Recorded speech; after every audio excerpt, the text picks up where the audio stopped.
আমি তো ভেবেছিলাম মাধবী হবে কবিতার শিরোনাম। মাননীয় স্পিকার, গতকাল মধ্যরাতে আমরা একটা নোটিশ পেয়েছি যে বাংলাদেশ বার কাউন্সিলের নির্বাচন স্থগিত করা হয়েছে। সেই স্থগিতকরণের কারণ হিসেবে বলা হয়েছে যে দেশে তীব্র জ্বালানি সংকট, এই কারণে বার কাউন্সিলের নির্বাচন স্থগিত করা হলো। মাননীয় স্পিকার, এখানে দুই ধরনের বিষয় রয়েছে। এক, এটা একটা সংবিধিবদ্ধ প্রতিষ্ঠান যেটার সাথে আইন মন্ত্রণালয়ের একটা সংযোগ আছে, আবার জ্বালানি মন্ত্রণালয় তাদের একটা কজ দেখিয়ে নির্বাচনটাকে স্থগিত করা হয়েছে। মাননীয় স্পিকার, আপনি জেনে থাকবেন যে দি বাংলাদেশ লিগাল প্র্যাকটিশনার্স এবং বার কাউন্সিল অর্ডারের বিধান অনুযায়ী 3 বছর অন্তর অন্তর নির্বাচন হওয়ার কথা। যদি নির্বাচন করার মতো পরিবেশ না থাকে, অর্থাৎ প্যান্ডেমিক হয় বা অ্যাক্ট অফ গডের মতো কোনো ধরনের দুর্যোগ ঘটে, সেই সময়টাতে 1 বছরের জন্য একটা অ্যাডহক কমিটির বিধান করণের সময়টাতে করা হয়েছিল। কিন্তু অন্তর্বর্তীকালীন সরকার গঠন করার পরে সেই জায়গাটাতে কোনো অ্যাক্ট অফ গড বা প্যান্ডেমিক না থাকা সত্ত্বেও নির্বাচন না দিয়ে তখন একটা অ্যাডহক কমিটি করা হয়। সেই অ্যাডহক কমিটিতে এখনো পর্যন্ত চলমান রয়েছে। সেই অ্যাডহক কমিটি থেকে একটা গণতান্ত্রিক যাত্রায় উত্তরণের জন্য একটা নির্বাচনের সময়সীমা ঘোষণা করা হয়েছিল যে 19শে মেতে নির্বাচনটা অনুষ্ঠিত হবে। কিন্তু গতকাল মধ্যরাতে হঠাৎ করেই সেই নির্বাচনটা স্থগিত ঘোষণা করা হলো।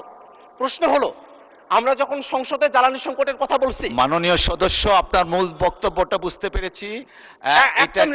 এটা কার্য বিবরণীতে আনার জন্য ভালো হবে, রেকর্ড থাকবে। আপনি দয়া করে একটা নোটিশ প্রদান করুন, এই বিষয়টা অ্যাড্রেস করবে, তখন মাননীয় আইনমন্ত্রী বক্তব্য রাখতে পারবে।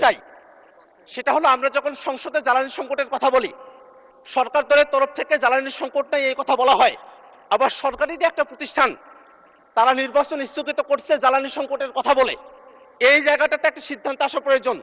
আসলে কি জ্বালানি সংকটের ইস্যু, নাকি একটা গণতান্ত্রিক প্রতিষ্ঠানকে দলীয়করণ ডাকা হবে সেইটা মূল ইস্যু?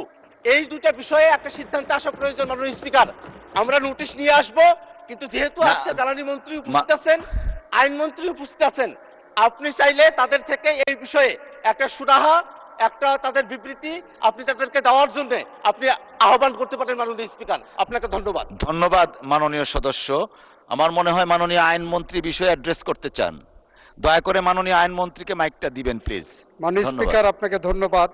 আপনার মাধ্যমে মাননীয় সদস্যকেও ধন্যবাদ যে উনি একটি অতি গুরুত্বপূর্ণ ইস্যু আপনাদের সামনে এনেছেন। উনি দুইটি বিষয় বলেছেন, pandemic and act of God. যেটা আনেননি সেটা হলো for any other reasonable cause, আইনের মধ্যে আছে, ওই পার্টটা উনি আনেননি। যতটুকু ওই একটা কবিতায় পড়েছিলাম, তুমি সব বুঝো মানি, যতটুকু বুঝো না ততটুকুই আমি। উনি সব বুঝেন, এটা যেমন মানি, কিন্তু যতটুকু ওনার প্রয়োজন ততটুকু উনি আনেন, এর বাইরেরটুকু আনেন না।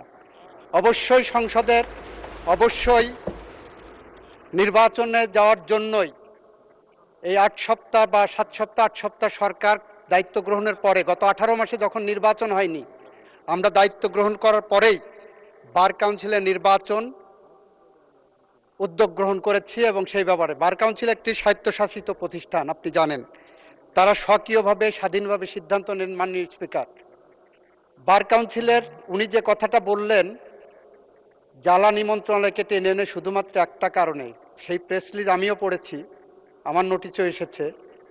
উনি যে জিনিসটা বলেননি সেটা হলো ঢাকা বার সহ বেশ কয়েকটি বার অ্যাসোসিয়েশন থেকে বার কাউন্সিলের কাছে অনুরোধ এসেছে যে তাদের ওখানে এখন নির্বাচন চলছে, তাদের নির্বাচন প্রক্রিয়া সমুন্নত রাখার জন্য, এইটাকে নির্ঝঞ্ঝাট রাখার জন্য, ওই বার অ্যাসোসিয়েশনগুলোর নির্বাচনকে নির্ঝঞ্ঝাট রাখার জন্য নির্বাচনটা পিছানোর জন্য বলেছেন।